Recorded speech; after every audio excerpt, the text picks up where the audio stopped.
Muy bien, como le explicaba entonces Tania, Aparecida, la cabeza del niño en el último mes puede tener variaciones, puede tener leves variaciones. Si nosotros contamos que no podemos decidir al último momento de que por esas leves variaciones, a último momento sea cesárea, ¿no? Ya nos vamos a dar cuenta que durante todo el embarazo, esa pelvis va a ser para una pelvis que me permita un trabajo de parto vaginal, un parto vaginal, o va a ser una cesárea. Entonces, ¿por qué? Porque si voy a encontrar ante una pelvis androide, no voy a determinar que ese trabajo de parto sea, pues, o tenga la posibilidad de ser un parto vaginal, ¿no? Entonces ya tengo que tomar la decisión con anterioridad. El primer control viene a los 6 meses, a las 4 semanas, cuando ya tiene el primer retraso, ¿no? Entonces a las 4 semanas, 6 semanas, 8 semanas ya se dan cuenta que están embarazadas, la mayoría de la población. Y lo que tenemos que hacer es determinar en esas primeras semanas ya qué tipo de pelvis tiene, si es una pelvis que me va a permitir o no un parto normal. ¿Estamos, Tania Aparecida? Sim, doutor. Posso fazer outra Dime, pergunta? dime, dime. Aquelas ramas pubianas, por que deste nome? Tem algo a ver com os nervos, alguma coisa assim ou não? El nombre de cada una de las estructuras del pubis, mire, tiene una correlación. Todo en la anatomía, ¿por qué le decimos deltoides, por ejemplo, al músculo deltoides? Porque tiene la letra, se parece a la letra delta del alfabeto griego, y de ahí el nombre de deltoides. Nosotros acá en la porción ilíaca, en la porción del pubis, en la porción del isquion, cada uno de los segmentos óseos de esa misma determinada área tiene un nombre estructural. Se le dice rama porque es una proyección, no es porque es un nervio. Acá esto es la rama superior del pubis porque es una proyección.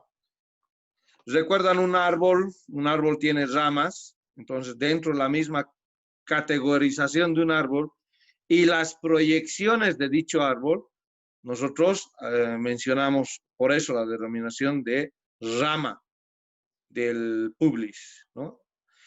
Entonces ahí la palabra rama, eh,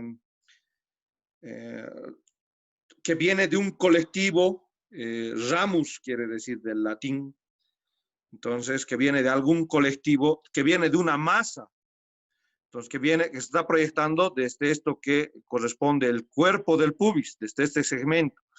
Entonces, rama en latín significa colectivo, para luego dar una ramificación, eso significa rama, ¿no? Primero del colectivo, eso quiere decir. O parte secundaria de una cosa, o que deriva de algo principal, eso traduce también rama, ¿no? Dígame, Cristel Antelo, espero verle. Buenas tardes. Tengo una pregunta. Dígame. He escuchado que en los discos el disco interpúbico, ¿qué Sí. pasa si le derrama su agua? O sea, si, no sé, por alguna u otra manera. ¿O Su no pasa eso? agua. Ajá, usted dijo que tenía un agua, ¿no ves? Una agüita que se va como que desapareciendo. Sí, efectivamente, es una articulación sinovial, pero de ahora en más le vamos a mencionar a ese, como estamos aprendiendo, está bien, le vamos a nombrar líquido sinovial, le vamos a llamar a eso, ¿ya? De ahora en más le vamos a llamar a eso líquido sinovial. ¿Por qué? Porque la sínfisis del pubis es una articulación tipo fibrocartilaginosa. Entonces, existe el disco interpúbico. A diferencia de las articulaciones sinoviales, que son las que generalmente tienen líquido sinovial, y usted está comparando ese derramamiento de agüita que lo menciona como la salida de este líquido sinovial. No creo haberme referido como la salida de líquido de esta porción, sino como la desviación del disco, ya que es una articulación tipo fibrocartilaginosa, y ustedes ya han hecho esa clasificación en anatomía 1. Sí, sí, sí. ¿Qué tipo de articulaciones tenemos? Tenemos las articulaciones cartilaginosas. Cartilaginosas, sinoviales y... No me ¿Cuáles acuerdo son de la las otra. No me acuerdo de la otra. Se me fue el nombre. otras? Entonces, dentro de esas articulaciones, las de que son fibrocartilaginosas, ¿no? Las fibrosas, perdón. Fibrosas, cartilaginosas y sinoviales. Entonces, Ajá. lo que tenemos acá es una articulación donde existe cartílago, este disco interpúbico. No es una sinovial, por si acaso. No es una sinovial. Por lo tanto, no hay el agüita, no hay el líquido sinovial. Pero sí hay una cápsula articular igualmente que para muchas, las de las articulaciones sinoviales que tienen su membrana sinovial y tienen la membrana fibrosa. Las articulaciones cartilaginosas lo que tienen es tejido conectivo por encima del cartílago. ¿Y cuál es ese tejido conectivo? Hemos mencionado los dos ligamentos, el superior y el inferior, el arqueado inferior. En cuenta de existir una membrana compacta que esté rodeando a todo, nosotros vamos a tener solamente estos ligamentos. Entonces, ¿qué pasa? Hemos señalado la situación de parto, donde puede haber esto que se llama luxación. ¿Qué es una luxación por definición? Es la pérdida de la continuidad articular. Quiere decir que este borde articular del pubis con este borde articular del pubis van a perder contacto en su disco interpúbico. ¿Por qué? Porque ha habido una gran dilatación que se ha intervenido o ha intervenido en ese proceso. Hay luxaciones de orden traumático, cuando un varón o una mujer se cae o se golpea en la parte del pubis. Y eso puede dar luxación púbica, no solamente la parte del embarazo, ojo, no solamente vayan a creer que es la única manera que puede haber luxación púbica, ¿no? Hay niños, adultos que han tenido caídas, contusiones, golpes en accidentes de tránsito que han producido luxaciones púbicas. Entonces ahí están otros mecanismos de acción, estos malabaristas que han tenido alguna vez situaciones o traumas por caídas inapropiadas, ¿no? Entonces es otra manera, Cristel, espero haberle respondido. Sí, doctor, no, yo, o sea, sí me respondió, pero yo sí sabía lo que usted había explicado sobre la luxación. Yo me refería a que yo había escuchado en los discos intervertebrales que a veces el líquido se derramaba y por eso algunas personas quedaban paralíticas, ¿no ves? ¿O estoy mal?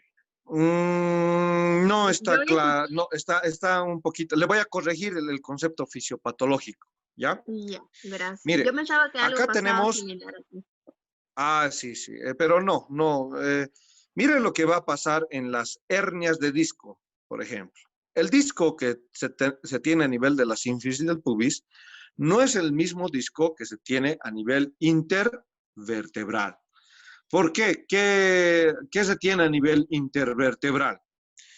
Entre las vértebras, este disco intervertebral tiene un núcleo, se llama anillo pulposo o núcleo pulposo. Este núcleo pulposo, mire, Cristel, lo que pasa es cuando se comprime mucho por peso excesivo, por trauma, ¿qué va a pasar con este núcleo pulposo que está al medio? Se lo dibujo de color rojo si quiere. Entonces, lo que puede protruir es salirse en este sentido, y esto se llama hernia de disco. Hernia de disco. Algo que usted tal vez ha escuchado es que estos discos intervertebrales tienen bastante cantidad de agua. Tienen mucha agua. Para así, los procesos de hidratación o la deshidratación que sufrimos durante el día, tenemos una estatura, digamos, 1,76 en la mañana. Y al acostarse tenemos 1,75. ¿Qué ha pasado con mi 1 centímetro? Entonces, a medida que va pasando el día, el agua que está en los discos intervertebrales tiende a evaporarse y en el transcurso de la noche tiende a recuperar la cantidad de agua que tiene dicho cartílago, que le va a llegar del sistema vascular. Entonces volvemos a despertar con una estatura y nos volvemos a dormir con otra estatura. Entonces esa es la característica de que entender que en los cartílagos exista agua, ¿no? Que esté formado por agua dentro de este concepto, ¿no? Ahora que nosotros analicemos y mencionemos que acá existe un agua y que se pierde en el disco de la sínfisis pubiana, no, porque no tiene la misma característica de configuración. Lo que le explicaba hace un momento era que las mujeres arriba de los 40 años, lo que van a perder es agua en todos los tejidos. Y todos los varones, mujeres, van a ir perdiendo agua en todos sus tejidos. Si perdemos agua en el tejido conectivo de la cara, ¿qué va a pasar? Van a empezar las arrugas por esa pérdida de tejido del agua del tejido conectivo. Otra de las explicaciones, si perdemos agua de los discos intervertebrales, será una de las causas de dolor que tengan a nivel de la porción de la columna vertebral. ¿Quiénes? Aquellos sedentarios, aquellas personas que no hacen ejercicio. ¿Por qué? Porque la circulación, ya de por sí, los vasos, cuando han llevado articulaciones, son escasos, pocos vasitos llegan a las articulaciones. Sumado a eso, que la persona no haga ejercicio, ya de por sí hay una manguera chiquita, y a esa manguera ni le hago trabajar. Entonces, ¿qué va a pasar con esa manguera que está llegando a la articulación? Menos nutrientes le va a llevar a la articulación. Entonces, le decía, hay menos cantidad de agua. Por eso esa mujer, ponía el caso, el ejemplo de esa mujer embarazada de 40 años. En esa mujer hemos analizado que en este disco, le decía, en ese disco hay menos cantidad de agua, literal, en el disco. Está dentro, a eso tal vez se ha referido con el concepto de líquido, ¿no? Hay menos cantidad en su estructura molecular. Si yo hablo del cartílago, hablo que hay ácido hialurónico, condroitín sulfato dentro de las moléculas que están conformando el cartílago. Y esas moléculas tienen bastante agua, pero a partir de una cierta edad disminuye. Un factor de riesgo. Otro, la paciente que les he tomado como ejemplo era gordita. 110 kilos y 1.50 de estatura. De las personas obesas, además por la obesidad, porque el disco tenía menos cantidad de agua, porque los tejidos conectivos, lo que le mencionaba, el ligamento superior y el inferior, también van a tener menos agua. Y esa menos concentración de agua en estos tejidos, todas nuestras células tienen agua. 60% del cuerpo de un adulto promedio es agua. Es agua, hay agua en el cuerpo, en cada una de las células. Pero por el proceso degenerativo, esa cantidad de agua, ¿no?, va disminuyendo. Por eso les decía, 40 años, entonces ha disminuido, pues, eso en sus menos laxo, lo hace menos flexible a los tejidos, que haya menos agua en el cuerpo. Sumado a eso, que ingiera menos agua, con eso más rematamos y ya. Vida saludable, comer sano. No significa que algún viernes, domingo, no coman un chicharrón, por favor. Somos cochabambinos, o la mayoría aquí en tierra cochabambina. Pero eso no significa que de lunes a viernes yo me haga pues unas 100 flexiones cada día para merecerme ese chicharrón, ¿no? Entonces ahí la característica entre la diferencia para acostumbrar, ¿por qué este método o esta característica? Para que también lo proyecten a sus pacientes de esa manera. Y ya les decía, no hay mejor manera experimental de hacer anatomía, fisiología, medicina en sí, de haciendo ejercicios. Haciendo ejercicios, voy conociendo la estructura anatómica de origen, inserción y la función, hago eso. Hagan ejercicios, tienen que hacer deporte. Espero haberles respondido. Eso yo creo que era la duda, ¿no? La cantidad de agua que acá existía y a partir de una cierta edad va disminuyendo esa concentración de agua en el tejido, en varios tejidos, y uno de ellos el cartílago y los ligamentos circundantes. Marcelo Guerra, dígame. Boa tarde, Doc. Buenas tardes. Tengo una pregunta. Cuando Dime, hay una fractura en los pubis, ¿hay como ¿en qué? reconstruir una ¿En fractura? qué? Una fractura. Ahí está, sí. Las fracturas de pubis, sí, hay fracturas en accidentes de tránsito, en especial cuando se ve trauma púbico y trauma visceral, de vísceras de pubis. Cuando las movilidades, los autos, les atropellan pues a los pacientes. Bueno, particularmente es el único antecedente o los únicos que veo que tienen fractura de pubis, además de los que hacen práctica deportiva, ¿no? Entonces, los únicos dos que he visto con fractura de pubis. Cuento, a ver, un paciente de 22 años que estaba manejando motocicleta. Lo que pasa con la motocicleta, particularmente, es un concepto que lo van a ver y lo van a experimentar en emergencias. Es que no se trata de que uno maneje bien la motocicleta, es que tenemos gente con licencia de conducir que no sabe conducir y que no respeta normas de señalización. Entonces, eso causa los accidentes de motocicleta. A tal grado que en el Hospital Clínico Viedma, antes de la pandemia, se tenían mínimo 15 pacientes por accidente de motocicleta. Los que no salen en noticias, los que nosotros los médicos nomás vemos y atendemos por accidente de motocicleta. Entonces, teniendo esa estadística, decimos, pucha, y además, ¿qué será de los que no vienen a los servicios de emergencia o hospitales, que hay, es otro porcentaje, ¿no? Bueno, entonces, ¿qué va a pasar? Cuando existen las fracturas, generalmente ocurren a nivel de las ramas, son mis puntos débiles acá, cuando existe esto de los autos atravesando por la parte superior de una persona, ¿no? Entonces, este varón de 22 años que lamentablemente en la Blanco Lindo, hace ya mucho tiempo, hace un año aproximadamente, ha tenido una colisión y el auto pasó encima. Ha tenido fractura de ambos segmentos. Y lo que se hace, si la fractura, si solo es una fractura con un solo trazo, acá con un solo trazo, se puede poner una placa de metal, platino, y ayudar al proceso de osificación más temprana y de incorporación más temprana. No puedo tener a un paciente echado mucho tiempo. Eso también le va a dañar otras cosas, ¿no? Entonces, yo no puedo tenerlo un paciente. Entonces, con la ayuda de las placas, tenemos una recuperación muy pronta. Existen situaciones extremas en las cuales el pronóstico ya es reservado, ¿no? Paciente, mujer de 38 años que llega al servicio de emergencias por accidente en la avenida Petrolera. Tenía fracturas, acá la rama del pubis tenía como 10 pedazos, ambas ramas del pubis. Tenía trauma vesical, quiere decir que la vejiga estaba expuesta, ha reventado la vejiga, ¿no? El mecanismo de acción es que muy probablemente la vejiga está llena en ese momento y además que el impacto óseo, los restos óseos han ido hacia la vejiga y han producido el daño vesical, ¿no?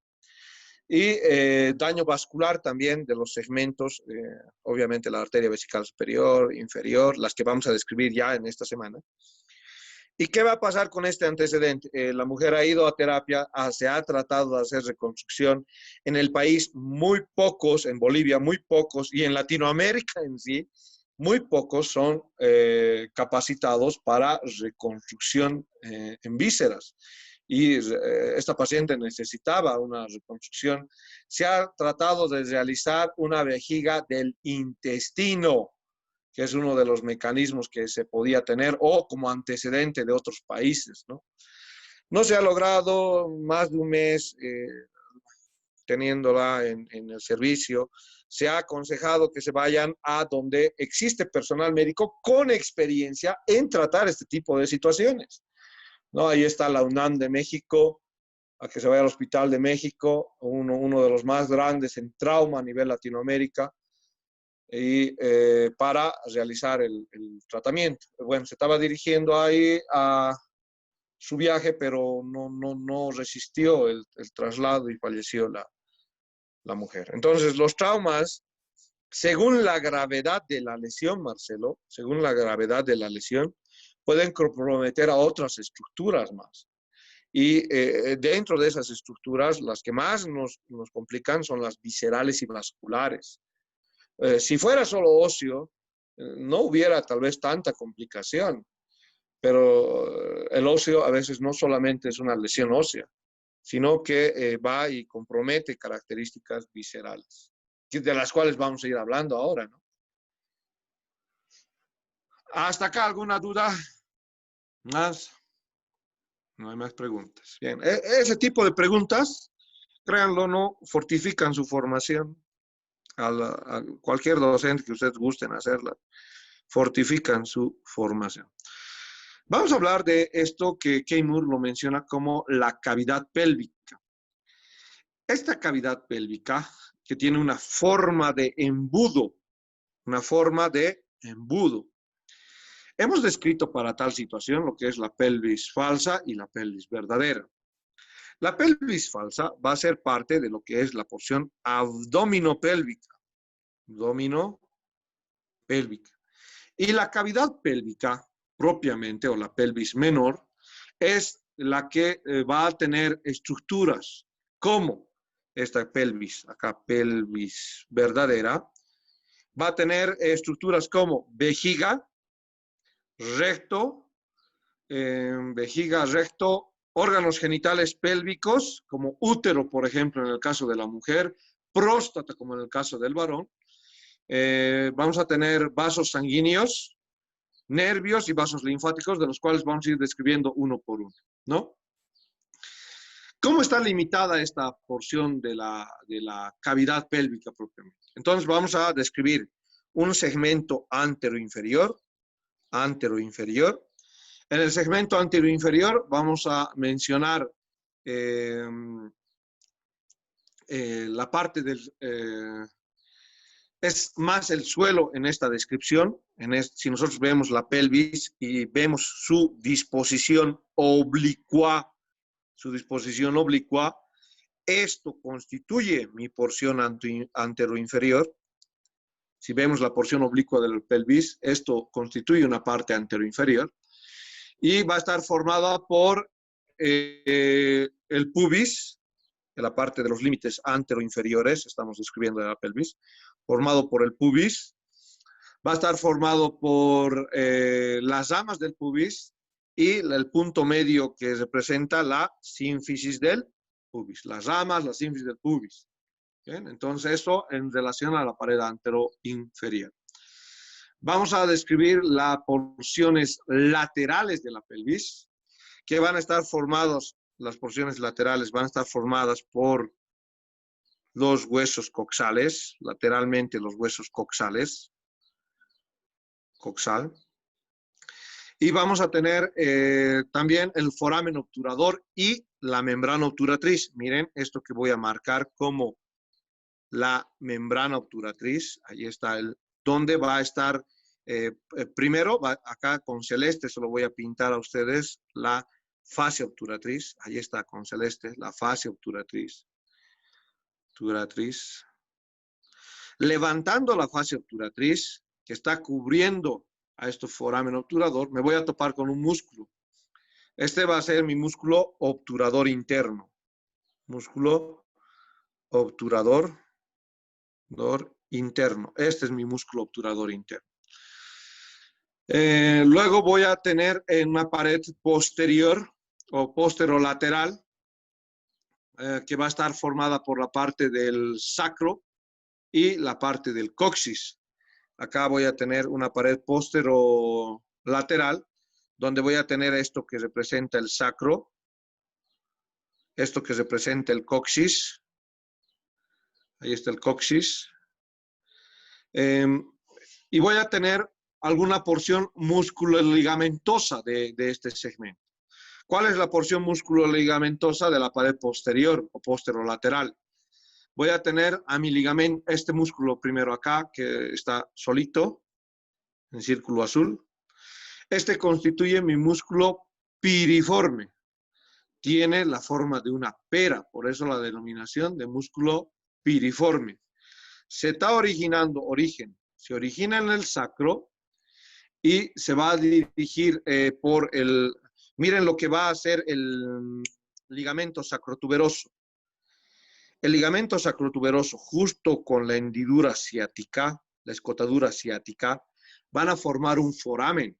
Otra vez, el ligamento sacrotuberoso con la escotadura ciática mayor están formando un foramen por el cual va a atravesar el tendón del piriforme. Este foramen se lo llama ya foramen isquiático mayor. Repito, la escotadura se une con la parte del sacrotuberoso y está formando un foramen, un conducto anatómico, por donde pasa el tendón del piriforme y va y se dirige al trocánter mayor del fémur. Trocánter mayor del fémur. Muy bien. Hasta acá hemos descrito 1, pared anterior, 2, pared lateral, 3, pared posterior. Y la característica de los ligamentos. Este que es el sacrotuberoso. Acá está el sacroespinoso. Se ve, a ver, con rojito lo voy a marcar al sacroespinoso. Ahí está, se ve el sacroespinoso. Sacroespinoso. Espinoso.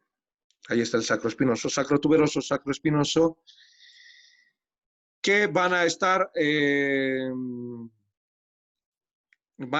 formando parte de este límite posterior de la cavidad pélvica. Hasta acá ya hemos analizado, vayan colocando nombre y grupo, ahora sí, vayan colocando nombre y grupo, nombre y grupo. Hasta acá, nombre y grupo, no se olviden de colocar nombre y grupo, se están durmiendo. Hasta acá vamos a describir esos límites y vamos a mencionar el suelo más. Este suelo lo vamos a pintar con colores y vamos a describirlo que el suelo está constituido por el diafragma pélvico. Y el diafragma pélvico tiene los siguientes músculos. Vamos a enumerar los músculos del diafragma pélvico. Vamos a hablar de las características del coccigio y vamos a mencionar las características del elevador del ano. Entonces, si nosotros hablamos de las características del elevador del ano, solamente elevador del ano, solamente las fibras del elevador del ano, son 3. ¿Cuáles son las 3 fibras del elevador del ano? Aquí vamos a ir viendo el suelo pélvico. Miren, ahí está. Suelo pélvico. Esta es la visión superior que vamos a describir ahora, en breve. Vista superior. Pero primero vamos a ir conociendo esta vista lateral. ¿Por qué? Porque acá voy a describir, miren, individual. Acá se ve la fascia obturatriz. ¿Quién no ve el 1, donde estoy colocando? A ver, un estudiante al azar, levante la mano, cualquiera. Ya, Cristel Antelo. Ahí está el 1, Cristel Antelo. ¿Ve la fascia obturatriz, Cristel? Sí. Ya, mire, eso es la fascia que está recubriendo al obturador. Muy bien. Entonces, para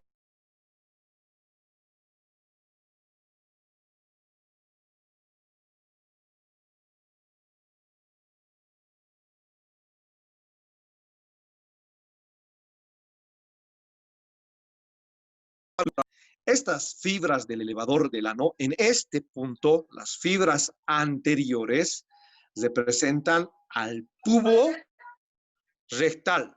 Al tubo rectal. ¿Estamos claros? ¿Cristel? Estará acordándose. ¿Puede volver a repetirlo, por favor, doctor? El 2 representa al tubo rectal. El 2 representa el tubo rectal. ¿Ve el color amarillo? Por eso le decía. Sí, lo veo. Ya. Ahora ve un color verde turquesa. Sí, lo veo. Ya, ese va a ser mi pubo coccigio, el 3. Va a ser el pubo coccigio. El 2 era el pubo rectal. Ahora este de verde oscuro, ¿lo ve, Cristel? Sí, lo veo, doctor. Muy bien, ese es el iliococcigio. Iliococcigio. Y en la parte posterior, este va a ser el 4, por si acaso, el iliococcigio. Mire, Cristel, el concepto, y todos estarán atendiendo. Los 3 o las 3 fibras forman lo que se conoce como el elevador del ano. El músculo elevador del ano. Entonces, cuando yo le pregunté cuáles las fibras del elevador del ano, Cristel, ¿usted qué fibras me va a decir que forman el elevador del ano? La 1 es el pubo rectal, la 2 es el pubo coccigio y la 3 es el ilio coccigio. Muy bien, hasta ahí ya tiene 2 puntos, Cristel. Gracias, muchas gracias. Gracias. Miren atrás, esto que no se lo he marcado para Cristel, le voy a poner el número 5, es mi músculo coccigio. Es separadito, separadito. Y vuelvo a ver aquel que ya les he mostrado hace un momento, el piriforme. Y ya les he dicho origen e inserción del piriforme. Bien, ahí está. Es parte de la pared posterior. Ahorita estamos analizando suelo, así que el piriforme poco o nada me interesa ahora, ¿no? Ahora me interesa el pubo rectal, el pubo coccigio, el iliococcigio y el coccigio. Entonces, como lo ha dicho Cristel, ahí está el 1, esto es el 2, esto es el 3 y este es el 4. Los 3 solitos, elevador del ano. Los sumamos al coccigio más, a esta figura, y los 4 forman lo que se llama el diafragma pélvico. ¿Estamos claros hasta ahí? ¿Quién no entendió esta parte? ¿Lo puedo volver a repetir el nombre del 4, por favor, doctor? El 4 se llama músculo coccigio, solo coccigio. Ya, Se gracias. llama músculo coccigio. Ahí está, coccigio. El 1, 2, 3, el elevador del ano. El 1, 2, 3, 4, diafragma pélvico. Dígame, Leonardo. ¿Cuál era el iliococcigio? El 3, el verde más marcado. ¿Ve este verde oscuro? Ahí se lo pinto de negro si quiere. Sí, sí, Ese es el iliococcigio. ¿Estamos claros hasta ahí? sí. El turquesa, por si acaso, es mi pubo coccigio. Y el que está, el de amarillo, es mi pubo rectal, por si acaso. Escobar. Bueno. Sí, sí, gracias. Sí, doctor. Ya. Perfecto. Entonces, hasta ahí estamos claros. Vayamos a trasladar esta figura. ¿A dónde? Vayamos a trasladarlo a la visión superior. A esta visión superior. Entonces, en esta visión superior, ¿cómo me voy a manejar? Aquí están los mismos músculos, por si acaso. Número uno, estas fibras. Ahí está de negro. El pubo rectal de la sínfisis pubiana. Vamos a describir origen e inserción ahora. De la sínfisis pubiana va, o desde lo que representa el cuerpo del pubis, para ser más preciso, hasta lo que representa la parte de la espina isquiática. Lateralmente, entonces acá, miren lo que va a ser la espina isquiática. Entonces, va a tener una proyección, una aponeurosis. Entonces, este que es el pubo rectal, lo que hace, corrigiéndole un poco a Keimurt para aclarar la situación, va desde el pubis, agarra las fibras de inserción del elevador del ano, para ser preciso, las fibras de inserción del elevador del ano en la espina isquiática o ciática, y va a este punto medio que se lo va a conocer como el segmento del cuerpo del periné. Entonces va y se apoya, por si acaso se apoya, sobre el cuerpo del periné. Periné. Bien, ya vamos a hablar del periné, que va a estar justito por debajo de estas fibras y se va a apoyar sobre el cuerpo del periné. Estas fibras solo son del pubo rectal. Alrededor, miren azul, estas fibras van a ser del pubo coccigio. Aquí vamos a tener las fibras del pubo coccigio. ¿Por qué pubo coccigio más largo? Porque va desde el pubis hasta el coxis. Esto no está en Keimur, por si acaso lo vamos a añadir. Va desde el cuerpo del pubis, solo el pubo coccigio, que está de azul. Pubo coccigio, no está en Keimur, lo vamos a añadir. Desde el cuerpo del pubis hasta el coxis. Esa es la lógica del pubo coxígeo. El de negro es el pubo rectal, el de azul el pubo coxígeo, y este de rojo va a representar las fibras del ilio. Estas van a representar las fibras del ilio coxígeo. Entonces va a agarrar las características del ilion, la porción entre el pubis y el ilion, y va a dirigirse al coxis, va a dirigirse a la porción del coxis, cerca de la fascia obturatriz, esto para el origen, cerca de la fascia obturatriz, para el origen del iliocoxígeo. ¿Y dónde se inserta? En el coxis, por eso la denominación de iliocoxígeo. Los tres músculos estarán formando el elevador del ano. Cuando hay el proceso de defecación, lo que pasa en cada evacuación, porque no se evacúa en uno solo, en cada evacuación o en cada segmento del proceso de defecación, entonces lo que va a hacer este diafragma pélvico es elevar